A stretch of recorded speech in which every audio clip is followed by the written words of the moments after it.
Hey everyone, this is Brian Trouchold. I'm the co-founder of Ambition, and I am pleased to be joined today with Nimit. We've been friends for at least 10 years. I think we were trying to track down the email Yeah. archives, and I'm excited to have you back on a rebranded, kind of different feel, what we're calling the Sales Operator Series, because I think at this point, everyone has to be executing, operating, really change the game from, leaders and influencers.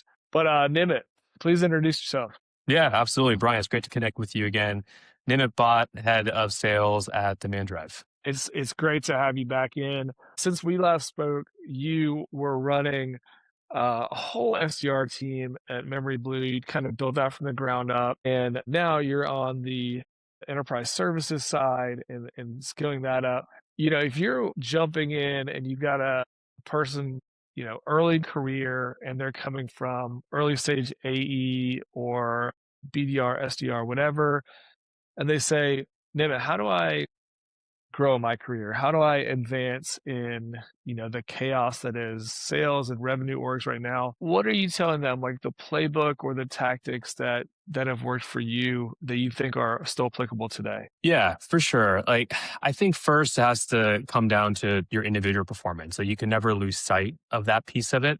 You should always be looking for ways to advance, to develop, to look for paths internally within your org of, what realistically is the next step for me. One, you have to focus on your daily craft and making sure that you are constantly evolving, because in the world of sales, if you even rewind 3 months ago, it's a completely different world. Like we joke about it here internally. We had our SKO in January, and like none of the stuff that we talked about at SKO is still relevant today. Like it's completely passed us by. So it's crazy.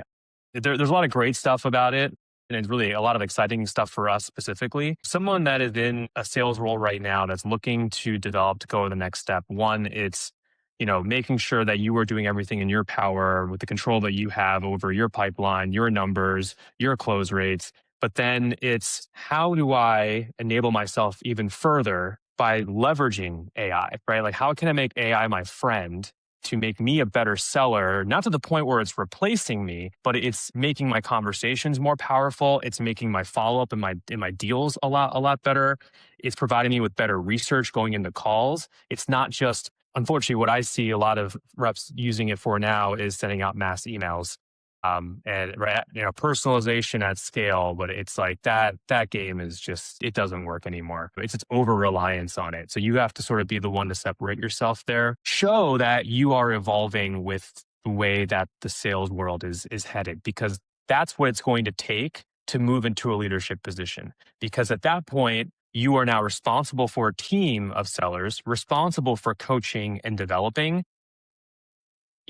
Things that worked for you when you were in that role don't work anymore. I personally run into that all the time. Like if you gave an SDR team to me today, I would have no idea what I'm doing, right? Because like you and I come from the days of wired headset, actually punching in each number individually, right? Like not blindly going through an Excel sheet of numbers, not having all the research and everything ready for you teed up, building scripts on the fly, all of that. So that's what I'd say. It's, make sure that you are controlling the controllables, but you are looking for ways to advance yourself and enable yourself even better, because that's what you're going to have to teach to a new crop of SDRs, let's say. So that's what I'd say.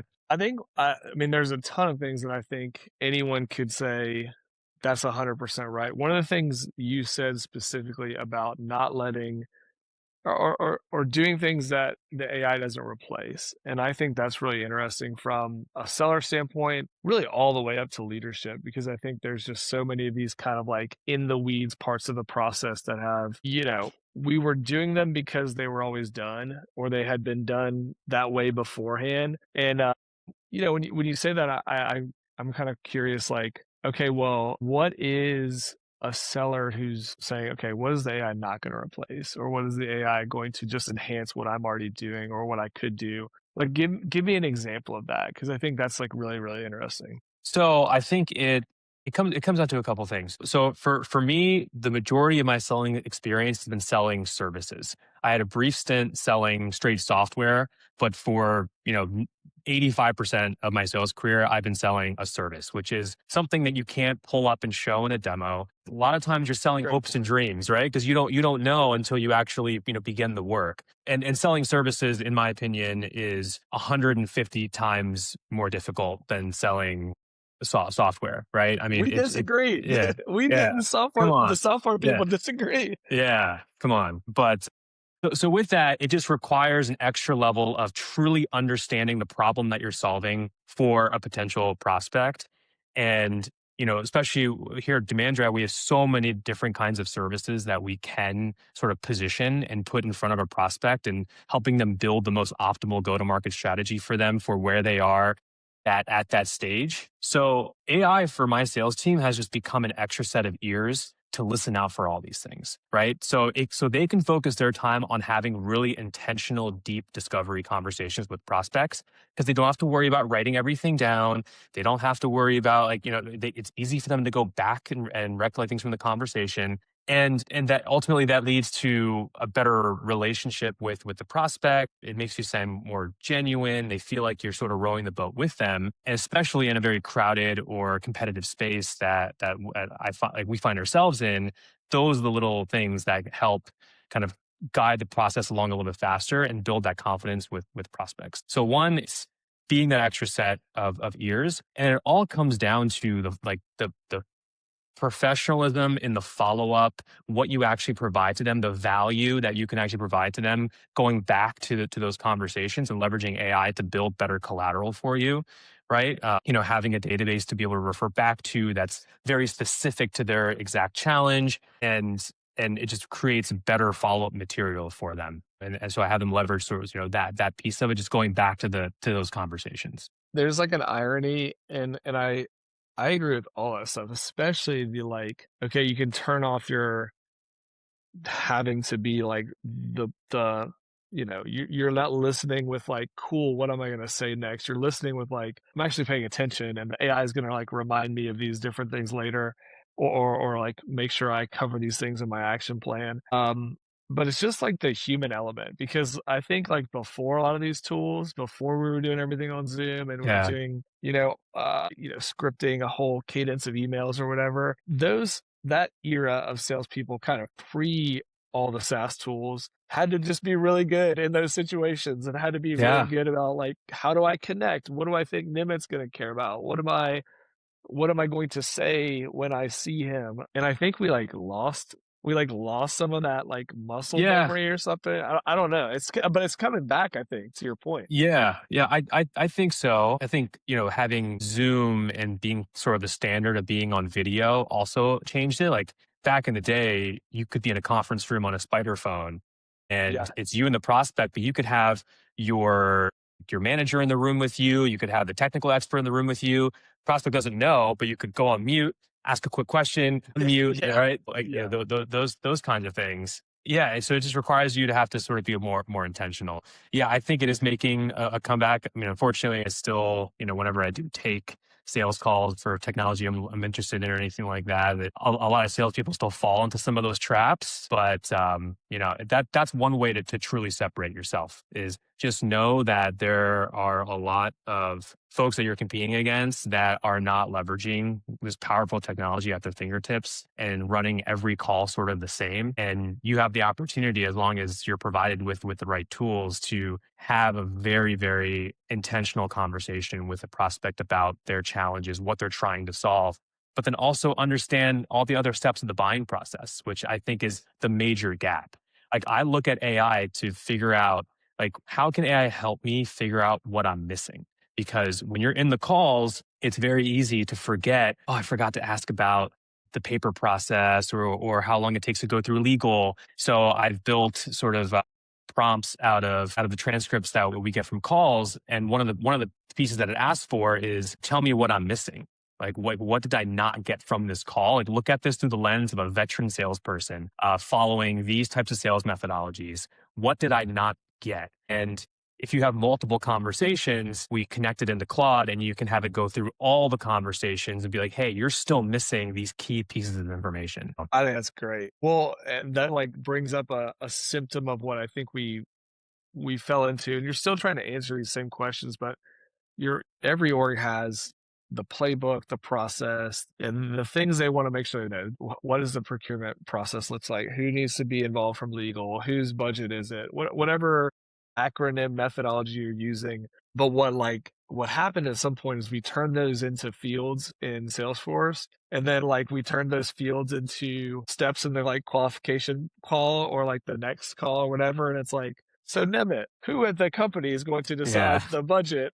Also, what's the Yeah. email address for procurement? And like you're just filling in the fields as like you Yep. go. It's just unnatural. There's no human element to that thing. And like for a while, every single conversation I had, there was like a version of that that was just filling out fields in the opportunity object. Well, yeah, well that comes down to coaching and how you can get those answers without specifically asking, right? So like to that point of, understanding who the decision maker is or who the economic buyer is, that can be as simple as you just doing a little bit of research before the call of understanding, who this person is, what's their title, who could their boss potentially be, and then going to the call and saying, "Oh, hey, yeah, Brian, yeah, I did a little bit of research. So can you just tell me the org that you're a part of? Like, who do you ultimately roll up to? Do you roll into marketing? Do you roll into sales?" And then that gets them talking about, "Oh, yeah, no, I roll up to the CRO." It's like, okay, cool. So does this typically come out of like sales budget of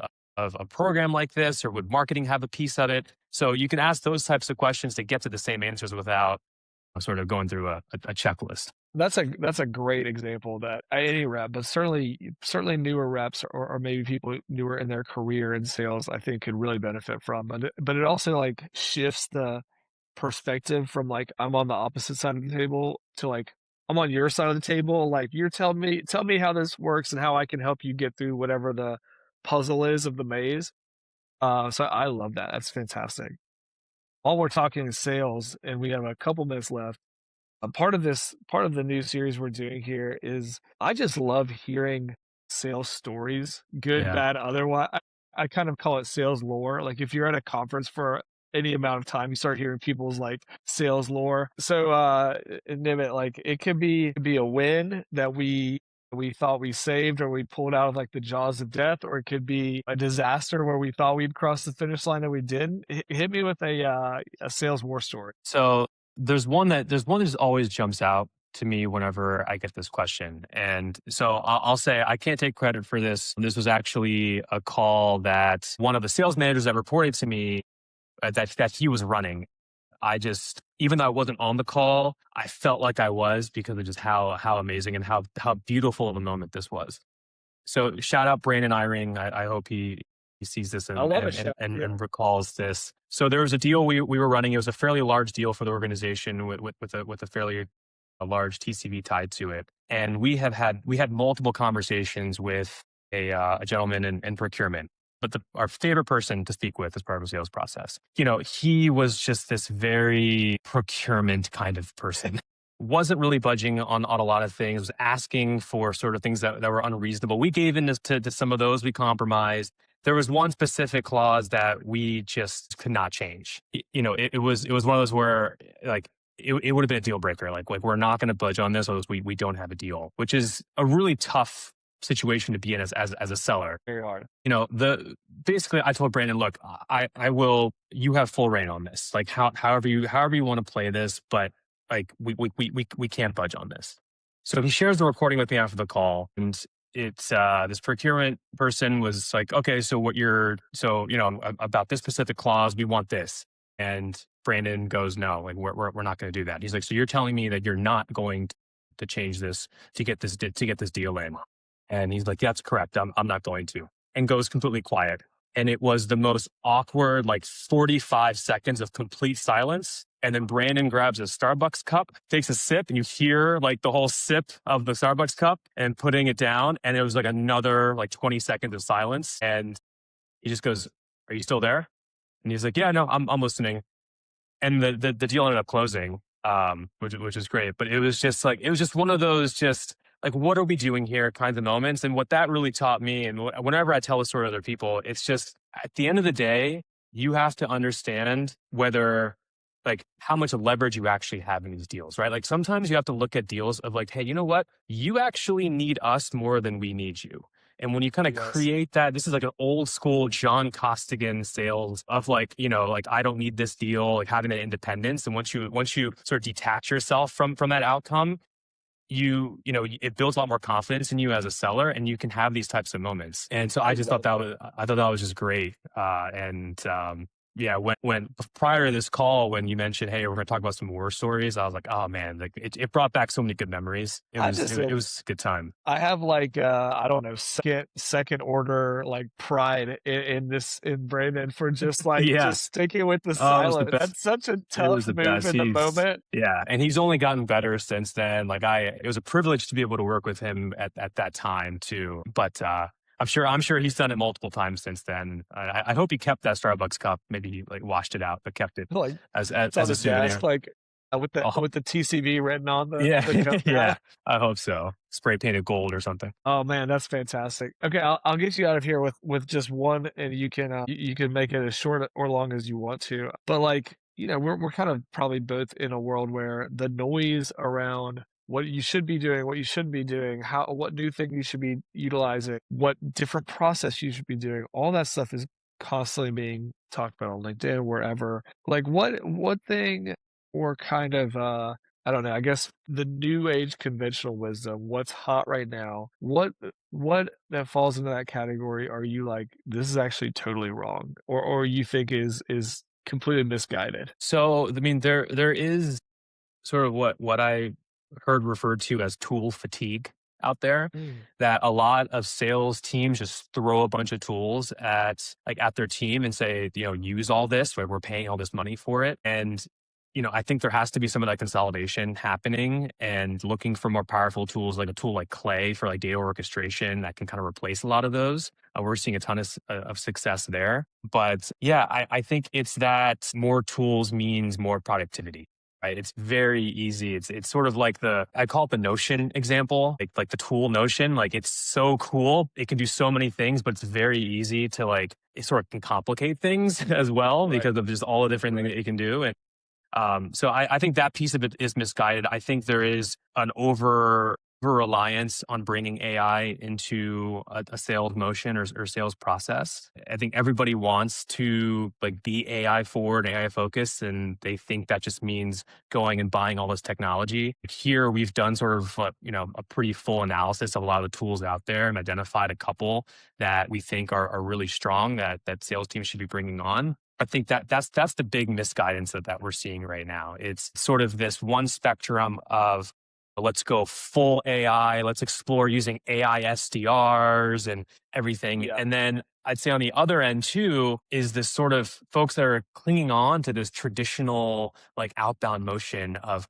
120 activities per day and personalizing these messages and sending out 100 emails a day. It's like that stuff just doesn't work anymore. Like sales cannot operate on an island. You need a holistic approach to it that brings in marketing, and you need a RevOps or go to market engineering function to kind of bridge that gap between sales and I could not agree more with this kind of RevOps bridge, because I like the companies where you see those things still disconnected, or not having like connect is not even the right term, like really being like locked in step, and not yeah. like I totally agree with that.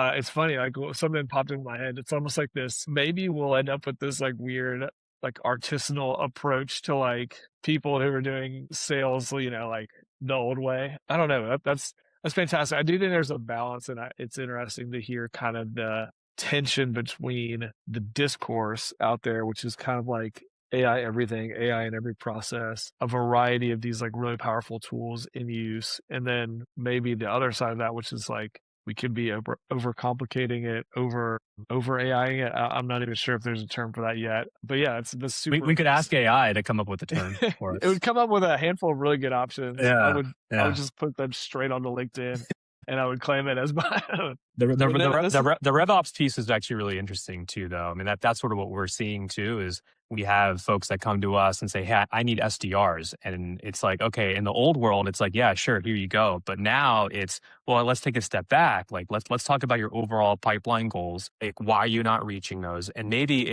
maybe you don't actually need SDRs right now. Maybe it's more of you need better marketing or more enablement there, or you need a RevOps engine, or you need better data within your CRM before you can even consider bringing on an SDR. So it's like those are the types of conversations we're having now, which is just way more exciting to be on sort of on that edge of, because I think that's where it's all headed is sort of in that direction. Almost like a holistic medicine kind of mindset versus like we used to have the symptom was whatever thing, my pipeline's low, and like we're just hammering that with prescribing SDRs or prescribing whatever ads, tools, stuff. We're just doing stuff. And to your point, it's like looking backward or maybe like inward and being like, what's the actual problem here? And I think that is that person is in an interesting spot. Back to like the career, the career path for folks. Like, I don't think that has to be a certain type of role. I think lots of people can take part in that conversation, but you have to have kind of you have to have a specific mindset of like really digging in and being like, well, I don't have enough pipeline. It's like, well, let's think about why and then go from Yeah, there. it's maybe because your website isn't fully optimized, or you haven't generated a new piece of content in 6 months, or you're not showing up correctly on the AI overviews. So it's like that marketing conversation, or it's the reason your SDR team internally didn't work out is because you have them calling on really bad data, right? It's not the right ICP, so that becomes a RevOps conversation and a marketing conversation, and then so for us as a full go-to-market agency, we're able to touch on all of those functions and propose sort of, hey, this is where you need to start, and then we can layer an SDR in at a later point if needed. This was awesome, man. It was great to reconnect, and I really appreciate you coming back Absolutely. on. Where can people find you, Nimit? LinkedIn's probably the best place. All right, let's start there. Yeah, no one has yet been like, just hit me on Instagram. But yeah, Yeah. maybe one day it's gonna happen. Someone's No, just gonna no, be no, like, no. my TikTok is this and go. Well, it's so great to see you. And congrats on all the success and thrilled to have you on. Yeah, absolutely. Thanks for having me, and let's do this again in 6 years. Well, that's been 6 years. All right, man. Thank you. Cool.